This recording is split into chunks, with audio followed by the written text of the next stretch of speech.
En lo más profundo de la Sierra Tarahumara, donde la tierra se tiñe de rojo y las noches no tienen luna, existe un sitio que no pertenece ni al presente ni al pasado. Un caserío oculto entre montañas ásperas y barrancas profundas, cuyas rutas solo conocen aquellos que no tienen otro lugar a donde ir. Guayabita del Norte no aparece en los mapas, no tiene conexión eléctrica estable, ni señal telefónica, ni una gran iglesia. Pero sí tiene historia y hambre. La historia comienza con 5 jóvenes. 5 amigos tan cercanos como distintos. Lucía, metódica, valiente, de mirada firme. Pedro, bromista, disperso pero encantador. Ana, observadora, espiritual, silenciosa. Raúl, inquieto y práctico. Y Armando, el más callado, pero también el más sensible, con un cuaderno siempre a la mano para escribir lo que no se atrevía a decir. Eran estudiantes del último semestre de antropología en la Universidad Autónoma de Chihuahua. Juntos, decidieron embarcarse en un proyecto de campo para cerrar su tesis de grado.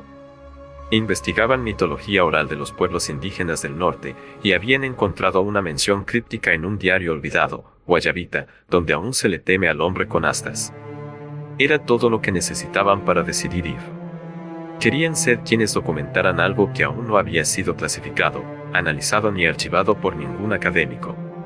Salieron al amanecer en un viejo suru prestado por un tío de Pedro. El primer tramo del viaje fue alegre. Música norteña, papitas, risas. Se detuvieron en una barranca para tomar fotos, compartieron memes aunque la señal ya comenzaba a fallar. Lucía revisaba una y otra vez el itinerario impreso. Ana dibujaba símbolos en su libreta. Raúl intentaba hacer funcionar el dron y Armando solo observaba por la ventana. Pero conforme se alejaban de la carretera, el aire comenzó a cambiar. Las montañas se cerraban, como si el camino se internara en una garganta. Las sombras se alargaban más de lo normal, incluso al mediodía. La vegetación parecía más densa, más vigilante. Las bromas comenzaron a escasear. Una niebla baja se extendía entre los árboles como si les bloqueara el paso. El silencio se volvió un personaje más. ¿Estamos seguros que es por aquí? Preguntó Pedro, ajustando el GPS, que ya no respondía. Sí.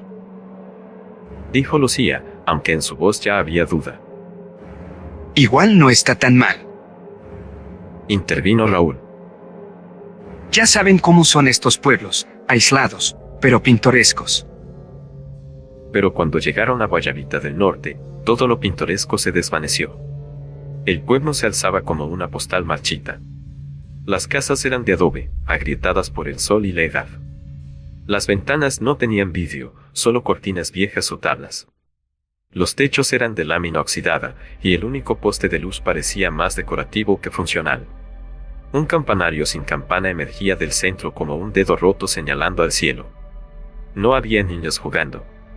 No había perros ladrando. No había sonido, salvo el murmullo del viento. Pero había ojos. Desde las rendijas, desde los marcos, desde el espesor del monte. Ojos que no se molestaban en fingir cortesía. Parece que llegamos. Dijo Pedro con una risa nerviosa. ¿Allí vive alguien? Preguntó Ana. Fue Armando quien, sin decir palabra, señaló hacia una choza al final del sendero. Había humo. Y una figura sentada junto a una fogata. El hombre era una figura tallada por el tiempo. Su piel era opaca, cuarteada, como la tierra reseca. Llevaba un zarape de lana oscura y sostenía una taza con ambas manos como si fuera lo último que tenía. Su cabello era blanco, largo, y sus ojos, aunque nublados por la catarata, los miraron a todos con una intensidad que los hizo detenerse. ¿Buscan historias? Preguntó antes que ellos dijeran una sola palabra. Lucía dio un paso al frente. Sí, señor. Venimos de la universidad. Estamos investigando mitos y relatos de esta región. ¿Usted conoce alguno? El viejo se quedó en silencio. Bebió de su taza. Luego miró hacia el bosque, con una expresión que era a la vez respeto y miedo. Ese monte. Dijo. Tiene hambre. Si no respetan sus reglas, va a comérselos uno por uno. Pedro hizo un amago de reír, pero nadie lo secundó. ¿A qué se refiere con que tiene hambre? Preguntó Lucía, anotando.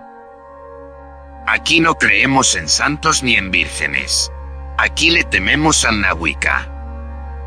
¿Qué es eso? ¿Un espíritu? ¿Un dios? Dijo Ana, abriendo su libreta también. Fue un hombre, como cualquiera de ustedes, hasta que el hambre lo hizo comerse a su hermano, y el monte lo castigó. Ahora, es menos que un animal, más un demonio. Camina con astas de venado y una lengua tan larga como su culpa. Devora no solo cuerpos, sino lo que queda después. Y nunca se llena. Pedro alzó una ceja.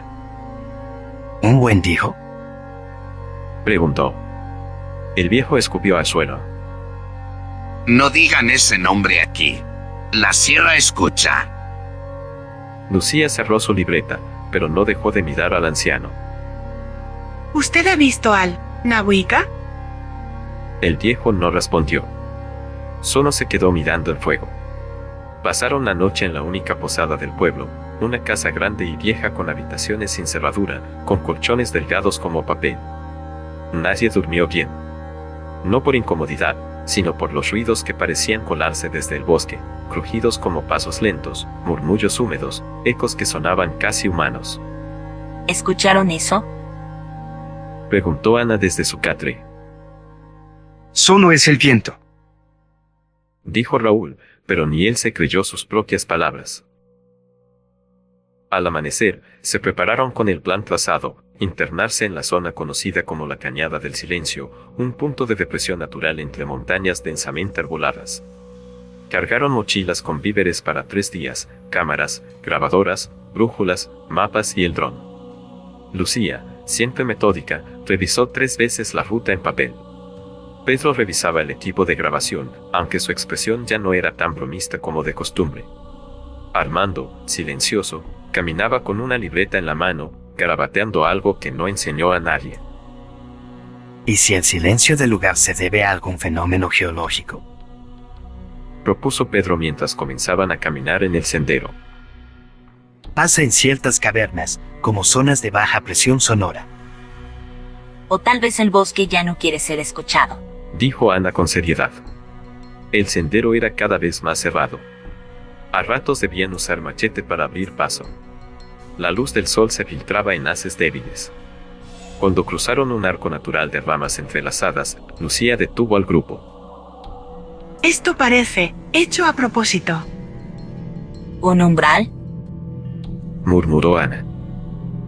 Como si estuviéramos cruzando a otro mundo. Lucía, discreta, marcó con gis el tronco más cercano. Solo por si acaso. Alrededor del mediodía, los aparatos comenzaron a fallar. Las brújulas giraban como trompos, el GPS mostraba coordenadas imposibles y el dron perdía señal con frecuencia. Incluso el reloj de Pedro marcó la misma hora durante horas, 1:06 de la tarde. A medida que se acercaban al centro de la cañada, el silencio se volvía más espeso. No era ausencia de ruido. Era una presencia. Como si algo los observara desde los árboles. Y entonces llegaron al claro. Un espacio redondo, absolutamente simétrico, donde los árboles se detenían en un círculo perfecto. El suelo era musgoso y plano. Parecía artificial. El sol apenas entraba, y la luz se tornaba azulada, casi líquida. ¿Cómo es posible esto? Preguntó Pedro, girando sobre sí mismo. No lo sé, Respondió Lucía, grabando con el dron. pero esto no es natural. Montaron campamento al centro del claro. 2 tiendas. Encendieron una fogata. Prepararon una cena ligera de galletas y atún. Conversaron poco. Ana garabateaba en su libreta. Pedro ajustaba su cámara, aunque cada tanto miraba hacia los árboles, como esperando ver algo. Armando escribía sin cesar, con letra nerviosa. Cuando cayó la noche, el fuego pareció ser lo único que existía. El bosque se volvió una mancha impenetrable. No había viento, No había insectos. No había ecos, Es como estar dentro de una catedral sin techo. dijo Raúl. Ana cerró su libreta. ¿Y si esto no es un claro? ¿Y si es un altar? La frase quedó flotando, pesada. Silencio. Entonces, como si surgiera desde un rincón distante de sí mismo, Armando murmuró. Es el hambre. Todos lo miraron. ¿Qué dijiste? Preguntó Lucía, desconcertada. Armando parpadeó, como si no hubiera notado que habló en voz alta. ¿Qué? Yo. Nada, lo siento, estoy cansado, eso es todo. Intentó sonreír, pero no le salió. Nadie respondió. Pero la frase quedó colgando como una telaraña sobre la fogata. Las risas fueron forzadas. El sueño tardó en llegar. Fue cerca de las 3 de la mañana cuando se escuchó el grito. No fue humano, era largo. Afilado, lleno de sufrimiento. Un lamento emitido desde una garganta demasiado profunda. Demasiado rota. ¿Escucharon eso? Pedro ya tenía la cámara en la mano. No salgan. Ordenó Lucía, nerviosa. Pero ya era tarde. Pedro, Raúl y Armando se adentraban entre los árboles, linternas en mano. ¿Hay alguien ahí? Gritó Raúl. Hay alguien ahí. Añadió Pedro. Lucía se quedó junto al fuego, temblando. Ana, silenciosa, con los ojos fijos en el borde del claro. Pasaron minutos. Después 1 hora. Lucía caminaba en círculos. Murmuraba los nombres de sus amigos. Ana no decía nada. Entonces algo cayó desde el cielo, como lanzado desde una gran altura, y apagó la fogata de golpe. Un chasquido húmedo. Un olor agrio. La oscuridad total. Lucía y Ana gritaron al unísono, iluminando con las linternas. Sobre las brasas apagadas yacía un pedazo de carne. Una porción de algo que no estaba claro. Quemado parcialmente. Pegado a él, colgaba una tira de tela rasgada. Carmesí. Con una línea negra. El patrón era familiar. Demasiado familiar. ¿Es alguno de ellos? Susurró Lucía. No. No sé. Dijo Ana, pálida. No, no lo sé. Pero en su interior, ambas ya sabían la respuesta. El frío no muerde. Secuela. Pedro caminaba con pasos rápidos pero erráticos, obligando a su cuerpo a mantenerse en movimiento. Su linterna ya no respondía del todo. A veces titilaba como si dudara entre obedecer o morir. La niebla espesa que bajaba del monte se arrastraba como una lengua blanca entre los árboles. Ya habían pasado horas desde que se separó de los demás. Al principio solo fue una caminata en busca de pistas. Algo que los ayudara a entender qué demonios había pasado con Armando y Raúl. Pero ahora no sabía si caminaba en círculos o si el mundo se estaba cerrando sobre él. Cada árbol parecía igual. Cada piedra, conocida. Cada sonido, ausente. Ni insectos. Ni viento. Solo el eco de sus propios pasos, su respiración agitada y, de vez en cuando, una pisada que no era suya. Lucía. Ana. Su garganta estaba seca y el miedo le raspaba el paladar. No era valiente. Solo era bueno escondiendo su miedo. Hasta ahora. Detuvo el paso al ver una figura. Pequeña. Curvada. A unos 10 metros de distancia, justo entre los árboles. ¿Raúl? La figura no respondió. Se giró muy lentamente, como una marioneta rota. Y entonces lo vio, no era Raúl. Era una cosa. Tenía piel, pero estaba descolgada en tiras. Sus dientes eran demasiado largos, y los ojos no tenían vida, pero tampoco muerte. Como si solo los necesitara para fingir que fue humano alguna vez. La criatura comenzó a avanzar. Pedro tropezó al dar un paso atrás. Cayó sobre sus manos. Sintió la humedad del suelo, pegajosa. Sangre. Trató de gritar. La criatura corrió. Pero no como un animal.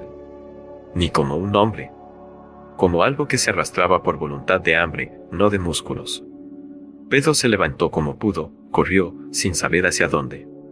Solo huyó. Ramas golpeaban su cara, el barro se le metía entre las uñas. Ya no pensaba. Solo quería alejarse. Pero tropezó. Y entonces la sintió. La mano. Larga. Fría. Dura como hueso. Lo sujetó por la nuca. El impacto contra el suelo le sacó el aire. Intentó levantarse, pero otra mano, o garra, no sabría decir, lo sujetó del muslo. Fue alzado como un trozo de carne. Como un conejo de feria. Y entonces vio el rostro. No tenía ojos. Solo cuencas negras, abiertas, y su interior. Vacío, humo. Calor. Vida devorada. Las astas del cráneo se curvaban como ramas deformes. La piel del Wendigo era una costra de carne seca, colgando en jirones.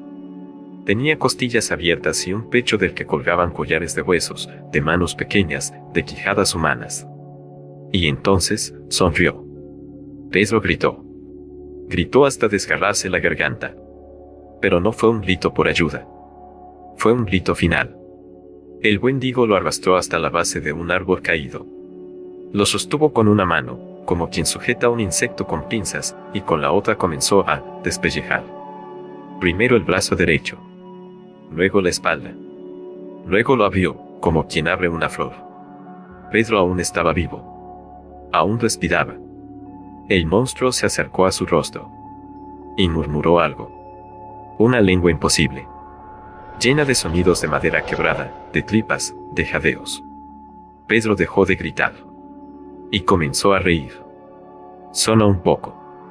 Solo un segundo. Antes de que su garganta fuera desgarrada. Esa noche, algo cayó al centro de la fogata. Lucía y Ana habían logrado encenderla con esfuerzo, para mantener alejados a los sonidos del bosque.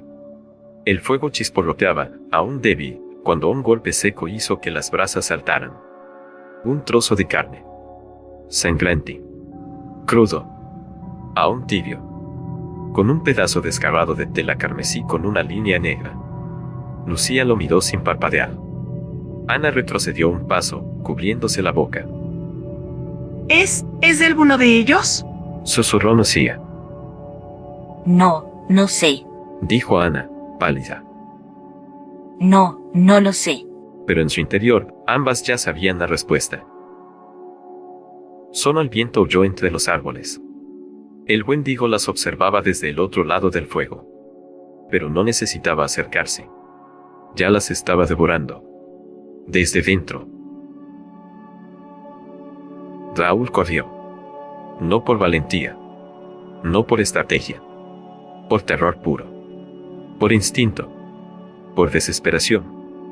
Desde que se separaron de Lucía y Ana, todo fue niebla y ramas que parecían moverse cuando no mirabas.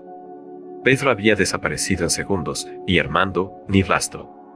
Raúl pensó que lo estaba siguiendo, pero ahora no estaba seguro de si no era él quien estaba siendo seguido. Las sombras se alargaban aunque no hubiera sol. El bosque se cerraba. Caminos antes abiertos parecían devorados por la vegetación, como si nunca hubieran existido. Empezó a notar algo extraño, el crujido de sus pasos ya no era el único sonido. Alguien más caminaba. Pero el ruido era asíncrono. No lo imitaba. No venía de atrás ni de adelante. Venía de todas partes. Se obligó a detenerse. Escuchó con atención. Nada. Solo su respiración entrecortada. Y entonces, algo crujió a su derecha. Pedro. Gritó, con voz quebrada. Nada. Se giró lentamente. Y ahí estaba, una silueta agazapada, semi-enterrada en la niebla. Pedro. La silueta alzó la cabeza. No era Pedro. Era algo con el rostro de Pedro, pero el rostro estaba roto. Un ojo colgaba de la cuenca. La boca estaba cosida con hilos negros, como si alguien hubiera querido evitar que hablara. Su piel parecía estirada, como si ya no le perteneciera. Raúl retrocedió con torpeza. Cayó. Se levantó sin mirar. Corrió. Perdió la noción del tiempo. Horas. Días. Era de noche o ya amanecía. Comenzó a hablar solo, en voz baja. Todo va a estar bien. No puede ser real. Seguro están buscándonos. Seguro que sí. ¿Quieres comer? No fue imaginada. No fue su conciencia. Fue real. Y estaba detrás de él. Raúl giró la cabeza lentamente, muy lentamente, como si al hacerlo rápido pudiera romper el momento. Y lo vio. El Wendigo no se escondía. Estaba de pie. Enorme. Como un árbol que no pertenece a este mundo. La carne de su rostro era una máscara de tendones. Su cuerpo, desarmado y reconstruido a voluntad, como si cada víctima le sumara un pedazo nuevo. De su pecho colgaban brazos. Un rostro cosido al torso aún abría los ojos. Lo había visto antes, como en su alucinación, era su amigo Pedro. Y en una de sus manos, una cámara. La cámara de Pedro. El monstruo la tiró frente a Raúl, como una ofrenda. Raúl, temblando, la encendió. Una sola imagen. El mismo. Dormido. Tomada desde muy cerca. Esa noche. El Wendigo se agachó.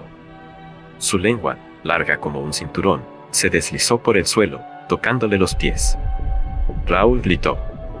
Corrió. Corrió sin ver. Golpeó un árbol. Se cayó. El Wendigo no lo levantó. Lo desmembró. Lento. Como quien pela un fruto. Comenzó con la pierna derecha. Raúl gritó. Suplicó. Nadie vino. Le arrancó el brazo izquierdo. Después le cortó el cuero cabelludo y colocó la piel cuidadosamente en una rana. Como un trofeo. Cuando llegó al pecho, el Wendigo lo miró a los ojos. ¿Quieres comer? Entonces sacó algo. Un pequeño trozo de carne. Humano. Con vello fino. Y aún caliente. Se lo colocó en la boca con 2 dedos largos, como alimentando a un pájaro roto. Raúl intentó escupirlo. Pero la mano del Wendigo lo obligó a masticar. Era Pedro. Lo supo por el sabor, por el olor, por algo dentro de él que simplemente lo supo. Vomitar no fue suficiente. La criatura reía. Sin boca. Sin sonido. Pero reía. Y en ese momento Raúl lo entendió. El Wendigo no solo comía cuervos.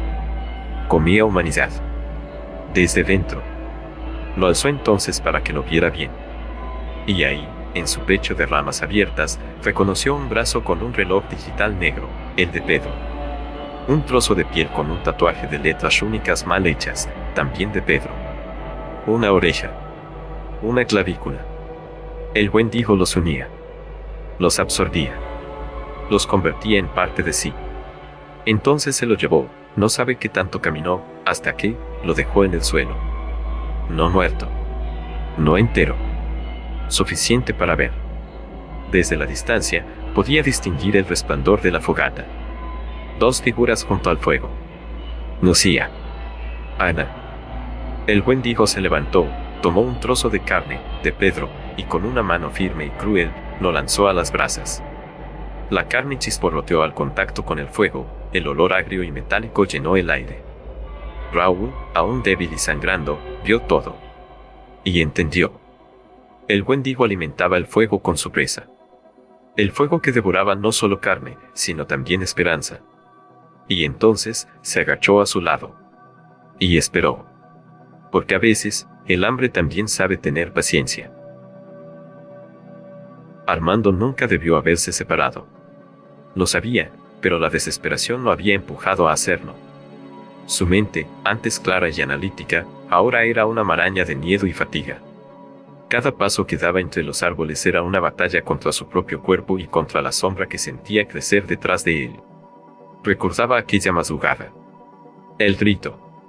Un sonido desgarrador, sobrenatural, que perforó el silencio como un cuchillo.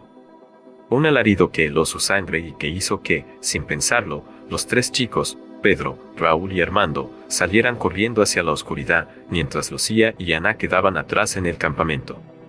Ahora, arrepentido, Armando comprendía que fue el principio del fin. Había perdido la noción del tiempo. El sol ya no era un referente. Las estrellas, si acaso aparecían, Solo eran punzadas lejanas en un cielo que parecía aplastarlo. Caminaba sin rumbo, escuchando el crujir distante de ramas, la respiración ahogada de algo que no era suyo ni humano. En su pecho, un corazón que latía con fuerza descontrolada. Sabía que no estaba solo. Cuando se animó a descansar tras un trozo de roca, notó que su mochila estaba más ligera. La comida que había tomado para varios días desaparecía sin que él recordara haberla consumido. Sus manos temblaban. La paranoia crecía como una enfermedad. Fue cuando la escuchó. Una risa. No humana.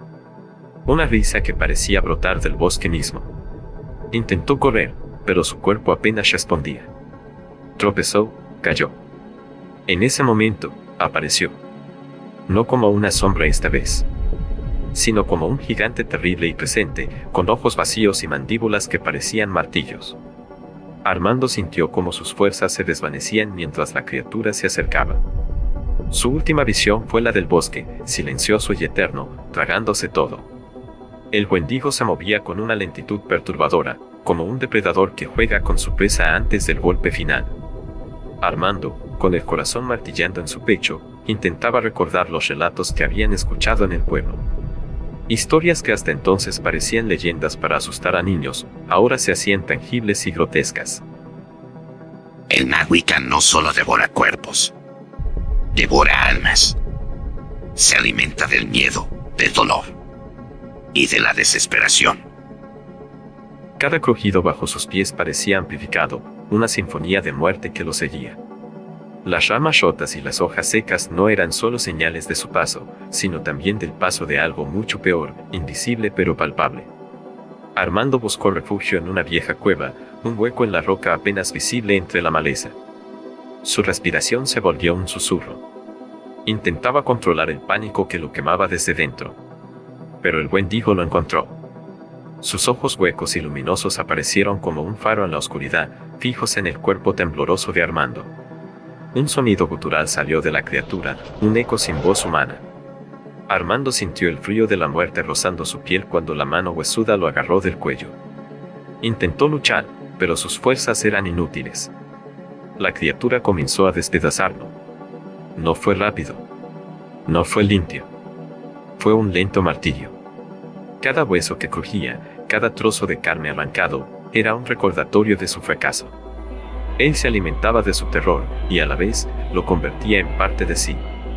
Mientras sus fuerzas se apagaban, Armando pudo escuchar un último suspiro, un lamento mezclado con el viento, una súplica muda que se perdería para siempre en la sierra. La noche lo tragó. Y el bosque siguió su silencio eterno. En el campamento, el trozo de carne había chisporroteado en la fogata. Ellas corrieron. Sin dirección. Sin esperanza. El claro quedó atrás, y con él, la poca seguridad que tenían. La noche era espesa, húmeda, como si el bosque sudara oscuridad. Los árboles crujían con sonidos que ya no sabían si eran naturales o si los imitaba el Nahwicca para hacerles perder la razón. No durmieron. Solo se escondieron entre raíces gruesas y tierra húmeda, escuchando.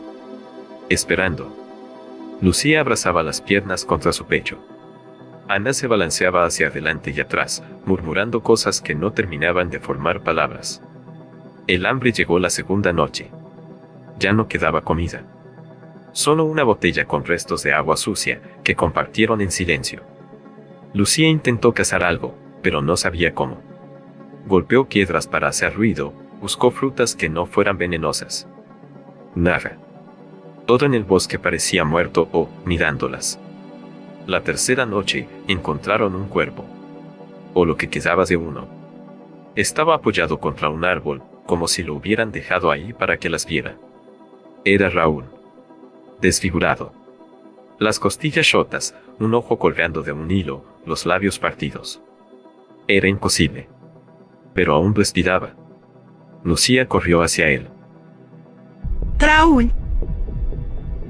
Dios mío, Raúl. Su ojo intacto la miró. Se llenó de lágrimas. Intentó hablar, pero solo logró un murmullo áspero. Hambre. Ambas lo abrazaron. Hasta que Ana se retiró unos pasos. Y entonces Lucía lo notó. Las manos de Ana temblaban, pero no de miedo. De ansiedad. Sus dedos estaban manchados de sangre. Fresca. Raúl intentó decir algo más, pero solo salió sangre de su boca. Murió allí. Lucía se quedó junto al cuerpo mientras Ana se alejaba. La encontró minutos después, con el rostro vuelto hacia un tronco, masticando en silencio. ¿Qué estás haciendo? Ana giró el rostro lentamente. Tenía la boca cubierta de sangre. Un trozo de carne en la mano. No quiero morir. No lo gritó. No lo ocultó. Lucía dio un paso atrás. Ana arrojó el trozo al suelo, como si la vergüenza le llegara tarde. No. No te lo iba a decir. Pero él me lo dio. Él me deja vivir. ¿Quién es él? El bosque. El hambre. El que camina. La criatura, esa cosa. Ana sintió. Pasó el tiempo. Sus cuerpos comenzaron a notarlo. Los músculos se debilitaban. Las articulaciones dolían. El estómago se vaciaba de sonidos, como si ya no esperara nada. Pero Ana tardaba más en deteriorarse. Más fuerte. Más lúcida. Demasiado lúcida. Lucía intentaba escribir en su libreta, pero sus manos apenas sostenían el lápiz. Solo garabateaba frases. El monte tiene hambre. No somos nosotros. Ojos sin párpados. Ana ya no está. Y aún así, seguían vivas. O algo parecido a eso. No sabían por qué. Hasta que Lucía la vio al amanecer. De pie. En medio de un claro nuevo. Y frente a ella, una figura inmensa. El Wendigo. No la atacaba. La miraba. Como si la esperara. Lucía retrocedió, pisó una rama. Ana giró. Su rostro no tenía expresión. ¿Por qué no nos mata? Porque ya lo hizo. Solo falta que lo aceptemos.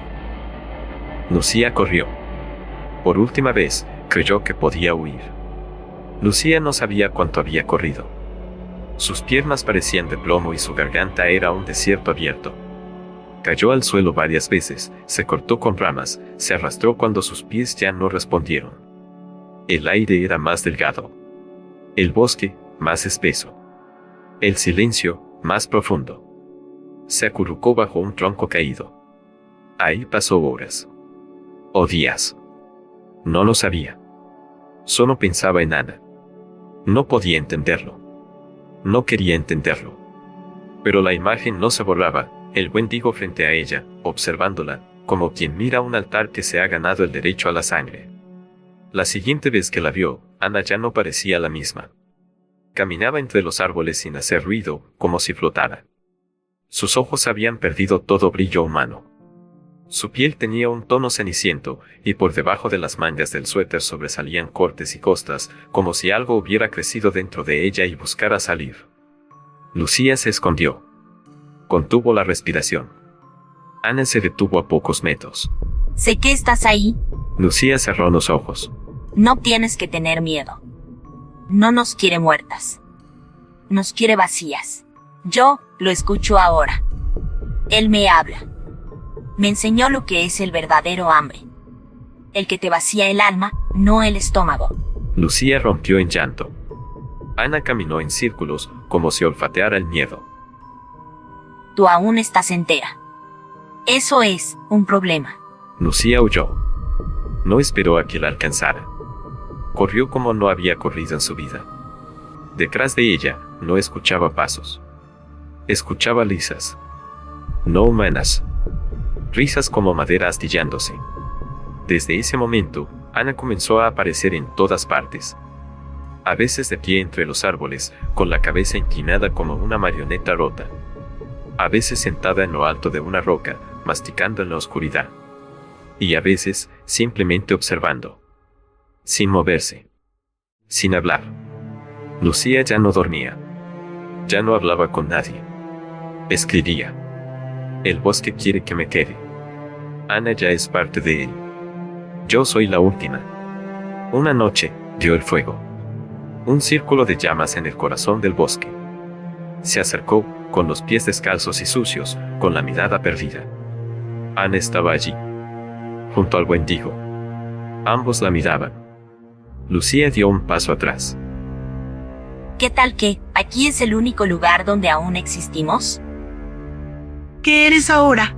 Ana sonrió, pero sus labios estaban rotos. Y dentro de su boca, algo se movía. Algo con dientes. Pobre y dulce niña, soy el hambre, Lucía. El anciano del pueblo no salía de su choza desde hacía 3 días.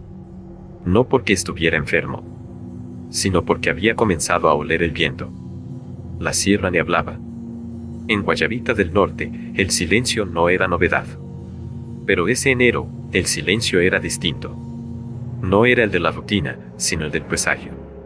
Las mujeres se asomaban con recelo desde las cortinas. Los niños jugaban menos. Los perros no ladraban. Y los hombres fumaban en la plaza sin decir palabra. Ay no. Ya llevan fuera 5 días. Dijo una mujer en la tienda. Son 6 días. Los vi salir al amanecer del jueves. ¿Eran 5 niños o no? Sí, 5 muchachos. ¿Y si regresan? ¿Qué tal si no? A mí me daría más miedo que regresaran, ¿Por qué? porque ya no serían ellos. En la iglesia cerrada, el sacristán encendió una vela por cada estudiante. 5 velas. Una por cada nombre que la sierra ya había comenzado a olvidar. Pero el fuego de una vela titiló. Se apagó sola. El sacristán cruzó los brazos, persinándose. Creo que algo va a regresar. Fue el hijo de un vaquero quien la encontró. Nocía. Tendida junto a un arroyo, a las afueras del bosque, justo donde la maleza se volvía campo. Cubierta de lodo, arañazos y sangre reseca. Tenía los ojos abiertos, mirando al cielo sin verlo. Sus labios murmuraban sin emitir sonido. En su mano, apretaba una hoja rasgada de su cuaderno. La llevaron de regreso al pueblo en la caja de una vieja camioneta. Ella no protestó. No habló. Pero lloraba con los ojos secos. La enfermera del dispensario fue quien la limpió. Notó las marcas en su cuerpo. Mordidas. Moretones. Huellas de dedos finos, como de ramas. Cicatrices nuevas sobre heridas viejas. Lucía solo dijo una cosa, cuando recuperó la voz. ¿Quién más regresó? La enfermera dudó.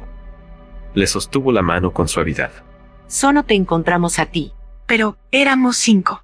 Lo sé. Todos aquí lo sabemos. Entonces, Tú fuiste la única que salió. Nadie más ha salido del bosque. Lucía sintió, como si ya lo supiera. Como si necesitara escucharlo de otro ser humano antes de aceptarlo. Al irse a descansar, una mujer del pueblo le entregó una muda de ropa limpia. Toma, pequeña. Es lo único seco que tenemos. gracias. Era un suéter rojo. Le recordaba algo, ¿pero a qué? Esa noche, cuando la enfermera fue a revisar la habitación, Lucía ya no estaba. Solo quedó la hoja con la que la encontraron sobre la cama. Con una frase escrita con letra temblorosa. El hambre no se va. Solo cambia de rostro.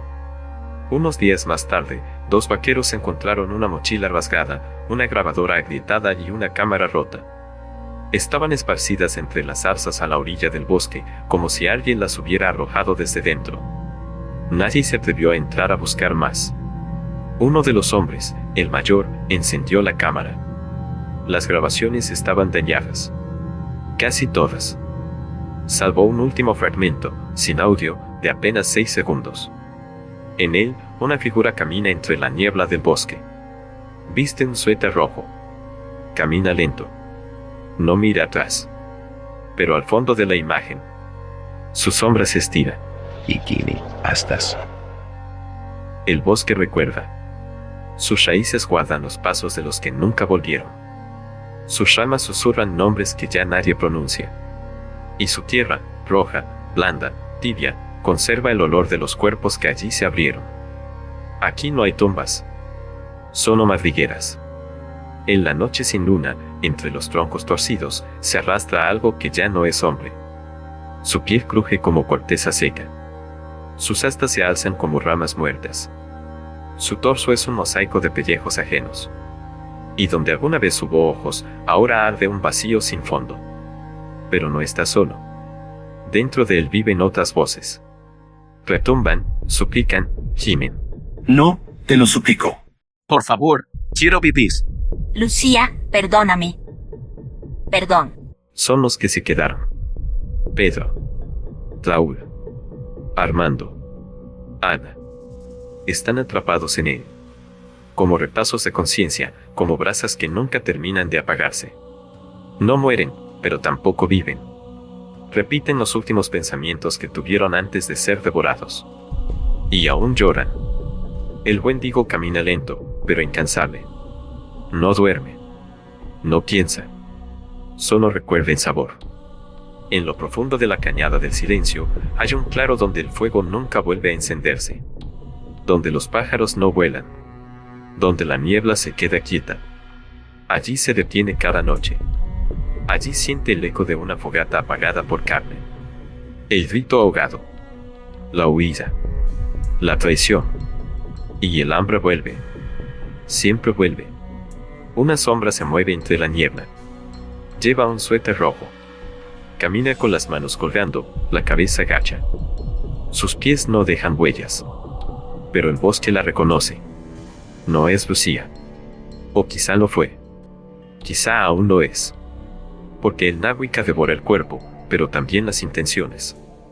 Toma lo que queda de voluntad y la moldea. La convierte en hambre. No por carne, sino por perpetuidad. La sierra no olvida. No perdona.